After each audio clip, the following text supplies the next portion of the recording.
We really need to talk about power creep and why it could kill the game if the developers aren't careful. Power creep is defined on a random LinkedIn article that I found as the situation where new content or features make older ones obsolete or irrelevant, creating an imbalance and a loss of diversity in the game. In Forge of Empires, this basically means making event buildings so powerful that they begin to fall out of any sort of balance with the rest of the game. To show you what this means, here's a chart of forge points given by each event building since the start of the game. You can see that they tend to increase over time and that it just keeps going up steadily. The problem, though, isn't evident until we look at forge points per tile. Now you're able to see that there's almost a threshold of event buildings not crossing 0.6 forge points per tile. Then, starting with 2023's Forge Bowl event, forge point efficiency has exploded to nearly 0.85 per tile. But wait, this chart is missing something. If we add in the golden tier of event buildings, the forge points per tile more than doubles to the current maximum of 1.24 forge points per tile, which is held by the Sunhaven Palace. Note that these charts include up to the soccer events buildings. As you can easily tell, modern event buildings, especially the ones that have been coming out this year, are way more powerful than anything that this game has ever seen before. But this trend is not just limited to forge points. Attack Boost has seen a similar effect, though not as extreme. This is a chart of combined attack and defense per tile for attacking armies. It seems that there is a threshold around 1.5 attack per tile, now completely smashed via modern event buildings that reach over 4% per tile, being the current balancing of buildings in the soccer event. This one has a few more outliers, mainly being the House of the Wolf, Eagle Mountain, and Heroes Tavern. The current maximum is 4.15 attack per tile, held by the Aegean Resort. We can even see this effect with goods, with there being a threshold of about 1.33 goods per tile, and that threshold being blown past with current event buildings. The current maximum for goods is 3.75 per tile, held by the Panda Shrine. This begs the question though, why is this a problem? And yeah, at first, power creep sounds like a good thing. After all, if you had the opportunity to replace a worse building with a better one, you would. However, too much of this causes problems. What do you do when it becomes trivial to complete the guild expeditions, even level 5? What happens when everyone can easily reach high attrition in the guild battlegrounds? What happens when event buildings begin to approach the efficiency of great buildings at higher levels? We're reaching a point where each new event building is so much more powerful than the last that it's getting hard to keep up.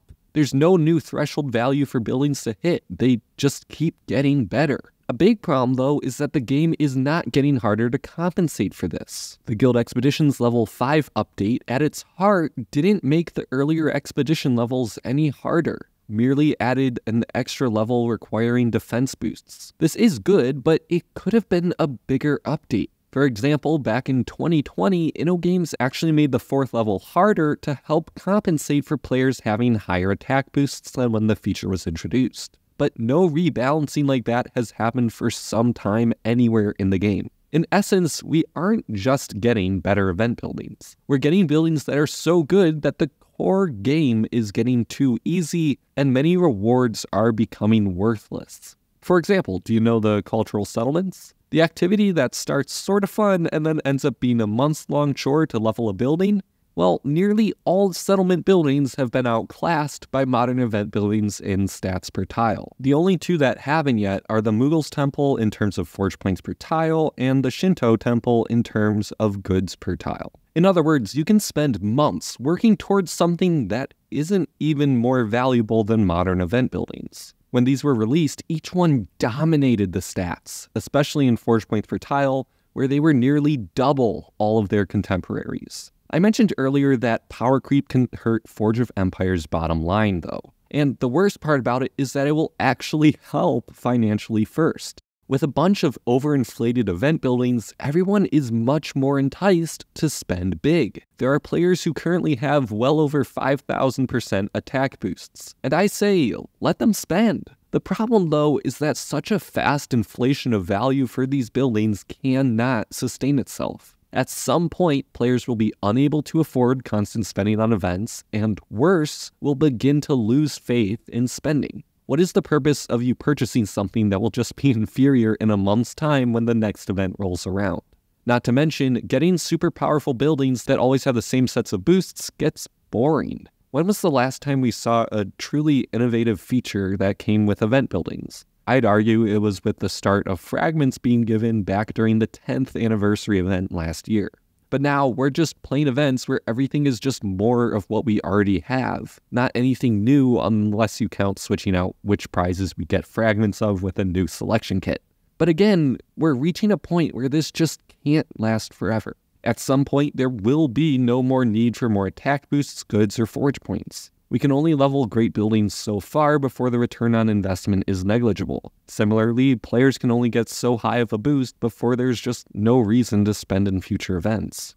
Now, the reason that I've brought all of this up today is that the second quarter financial report for Modern Times Group, aka MTG, aka the owners of InnoGames, who are the developers of Forge of Empires, was released on the 20th of July.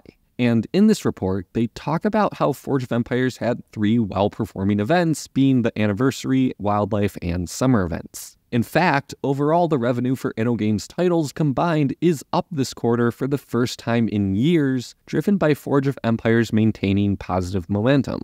In fact, it's the first quarter since Q1 of 2022 where revenue has increased for the strategy and simulation segment, which is basically just InnoGames titles. Despite this good news for the game's financial info, it actually leaves me a bit worried. Players have been spending a lot on these super powerful event buildings that we've been getting, but that rate of spending simply cannot be sustained. And with the current game's balancing, we're quickly approaching that point where these buildings will make all activities trivial. And once players get such a high boost that they don't need to get any more, spending will drop. And even if that doesn't happen, it already disincentivizes players to spend a lot in one event. After all, why buy a lot of a certain event building when the next event will have a much more powerful one, and you could just get in the Gold League instead? This makes me concerned that we'll see the game be filled with ultra-powerful buildings, causing a feedback loop where the developers see that's what players are buying, so they add more, until players stop spending as much and revenue tanks. However, I'm not entirely convinced that this is too bad of a problem yet. It is quite possible that with some of the new features coming out, such as a revamped Guild Battlegrounds and a new feature known as Guild Raids, we'll have a use for all the goods, forge points, and boosts that we are acquiring now. Hopefully these features are balanced in such a way that they can compensate for the power creep. For example, in the Guild Battlegrounds, it looks like they'll be removing the ability to have infinite fighting with no attrition, meaning that you will have to gain attrition over time. I'm hoping that they also change attrition to be endless and keep increasing instead of getting a hard cap at 12,000%. For guild raids, we really don't know enough about it to see how it might be played. I'm guessing though that it will give more of a use for our power crop buildings, or maybe even little used bonuses like the defense boosts or the guild support pool. And for features like the cultural settlements, it wouldn't be too much more work to just add an extra level to each of the buildings once in a while to give them better stats to keep up with power creep. I wouldn't even mind if they were golden upgrades, with you getting a small amount of fragments for it with each run-through of the settlement, making you have to put in a bit more work. Currently, though, it's just a bit of a shame that you can spend months working through a settlement to end up with a building that's just okay compared to event buildings. In the meantime, though, enjoy all the powerful event buildings. And if you want to see what great buildings are the most powerful, check out my best great buildings video on screen now. Check out my Discord server linked below to discuss this video and the game. And as always, I'll see you all next time.